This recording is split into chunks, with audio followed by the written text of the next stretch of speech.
Hola chicos, estamos en un video esta semana y hoy les vamos a mostrar la colección de slime que tengo. Bueno, como ven estoy en otra casa y bueno, tengo algunos amigos ahí pero no pueden mostrar la cara.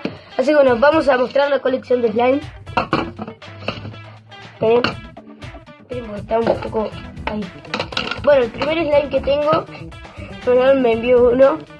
El primer slime que tengo es este, que es uno celeste.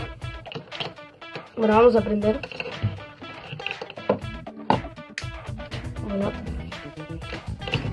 Bueno, ¿qué pasa?